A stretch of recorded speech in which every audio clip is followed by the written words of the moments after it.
Здравейте! Намираме се в ябълковата градина.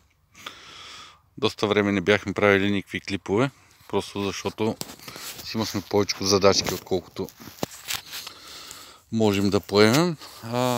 Сега стана време да подменим един от сортовете в градината, тъй като се оказа не толкова несполучлив, колкото капризен, така да го кажем. Значи това е ето този сорт. Казва се Шарден. Като ябълка едра, лимонено-жълта става, сладко-кисела, но това е френски сорт и като цяло е доста капризен плод, в смисъл такъв, че на дървото, като го погледнеш, е много красив. Лимонено-жълт, едър плод, но като започне да се прибира е нещо страшно. Просто ябълката, където си е хванал, за да откъснеш от дървото, на следващия ден броиш 5 пръста и са се отбелязали като петна, тъмни петна, които в последствие загниват. Този целият ред, който виждате, сутринта с трактора успяхме да извадим старите дървета. Те са ето там на купча. И сега започваме засаждането на новите фиданки. Поръчали сме, за да си разширим Фуджи сорта. Сладка ябълка, червена, по-скоро червена, на ивици. Бяло-червено, но е в смисъл по-червена е. Също сладка ябълка, но много издържлива. Тя дори до късна есен, дори през зимата може да стои, както се казва, на открито. Не е необходимо веднага да бъде пребрана в камера, за да се съхрани. Така че там има една ябълка.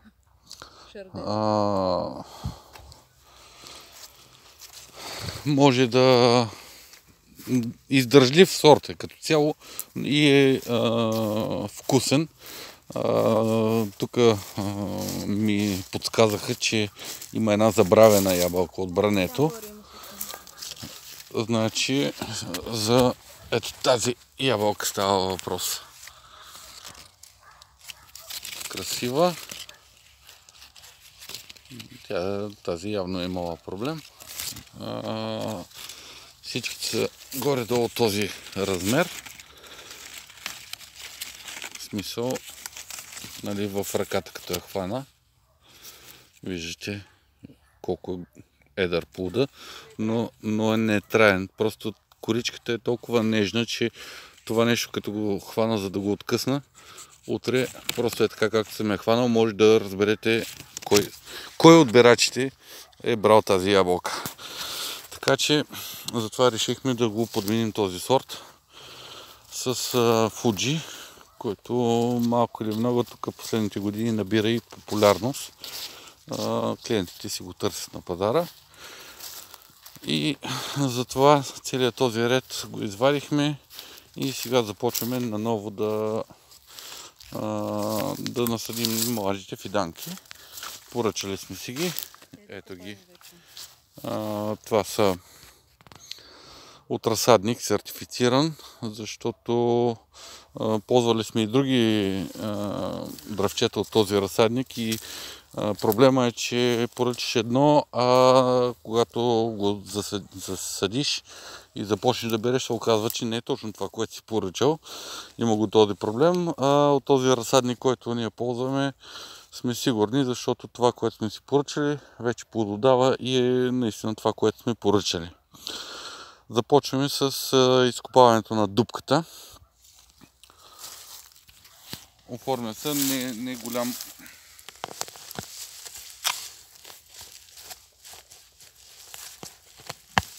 голяма дупка. Вероятно ще имаме известни проблеми, защото тук има стари корени от предишното дърво и не е особено лесно, но не пък и чак толкова страшно. Ето, те се виждат. Излизат си един по един. От четирите страни се оформя дупката.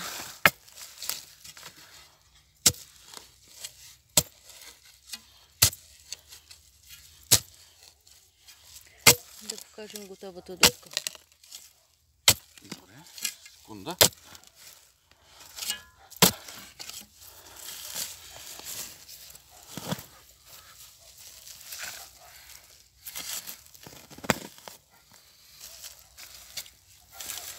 По този начин се оформя горе-долу правоъгълна дупка. По този начин. Като съобразявате дълбочината с фиданките, които имате. В случая тази фиданка, като наложите в самата дупка, хубаво е мястото на присаждане, ето това тук, да е наравно с останалата почва. В смисъл такъв, това нещо не е добре да бъде зарито. Това се има предвид, да не бъде зарито. Т.е. заривате до това ниво. За да може в последствие фиданката, като се развие, тя обгръща цялото това нещо и си става в смисъл дърво, което изглежда по този начин. Не се вижда къде е присадката и за какво иде реч. Когато поставяме в дупката фиданката, следим, значи всяка една местност има преобладаващи ветрове. Някои казват, това нещо трябва да е на юг. При нас юг е нататък, но с други хора, агрономи, които съм говорил, казват, че където са, слага се срещу преобладаващи ветрове. В смисъл такъв. Значи при нас преобладаващите ветрове са западни, т.е. нататък. Слагаме я срещу вятъра, защото когато вятъра натиска, няма възможност да изкърти. Ако го сложим по този начин и вятъра натисне насам, има вероятност да отлюпи самата присадка и съответно дървото е повредено, загнива и до там. Затова ние слагаме по този начин.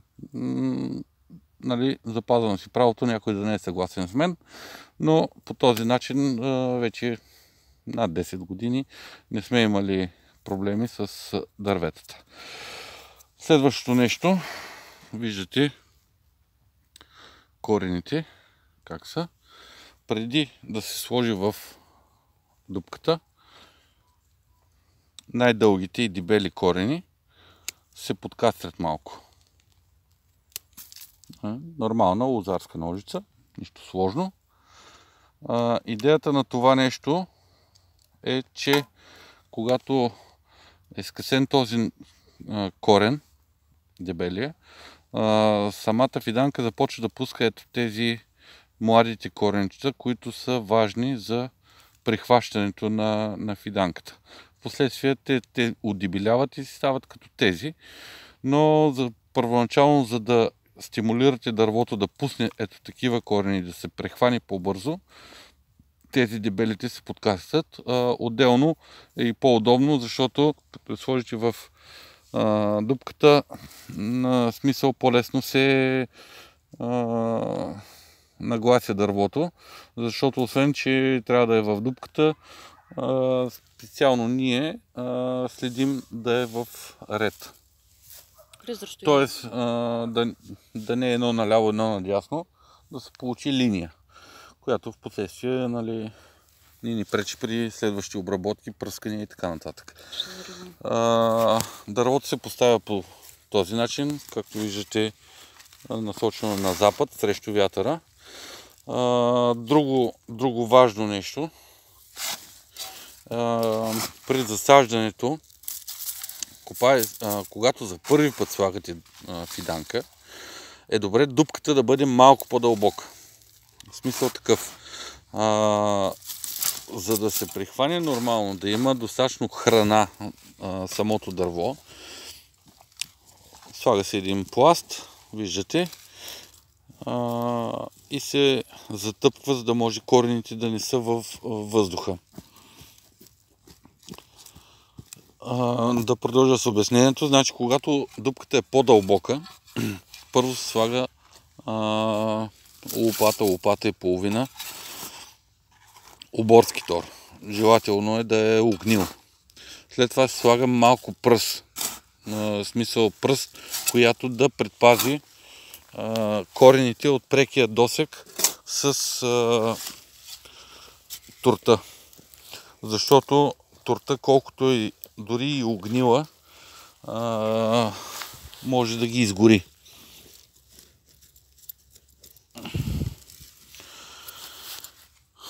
И слагате малко пръст, която да е като екран, защита за корените. И тогава дълбочината ви трябва да отговаря на ниво останала почва. Слагате фиданката, зарива се, като ние специално го правим на два етапа. Първи етап претъпква се, за да може корените хубаво да се оплътнят. Втори етап, за да допълним дупката и да се оформи като кладенче, така да се каже. След това една кофа вода на няколко пъти, в смисъл веднъж, ако я сипете в това кладенче, тя ще се излее навън. Сипвате, тя поема надолу, досипвате, една кофа вода е достатъчна. Това е на всяка фиданка. И така, живот и здраве, на пролет всичко се е прихванало. Тук имаме едно вече съдено, следващото и продължаваме нататък. Още малко бройки, така около 50-60 останаха. Така че нищо сложно, просто като следвате тази последователност, не мисля, че ще имате някакви проблеми с засаждането на дори и на други видове фиданки. Дали слива, дали круша, дали кайсия, праскова, няма значение. Технологията е една и съща. Следите присадката да е срещу вятъра. Ние в случая не слагаме тор, защото по самите редове е нахвърлен доста оборски тор и при копането на дупката тя просто умесва пръста с турта и има достатъчно хранителни вещества, за да се захване фиданката, а и отделно вече втора, трета година, както е този тор хвърлен и е огнил достатъчно, за да не изгори корените, което също не е маловажно. Така че това е технологията за засаждане на дървета. Съответно, при една такава градина периодично винаги си има нужда от пресаждане на млади фиданки, защото примерно ето тази е изсъхнала. Съответно, следващата есен ще прегледам и останалата градина и където има такива фиданки, ще си поръчаме расът и съответно ще бъдат пресадени. За сега е това, на който съм бил полезен. Радвам се, че научил нещо. Който си го знае, предполагам, че не съм му навредил по никакъв начин. Така че това е от нас за сега. Успех и останете със здраве!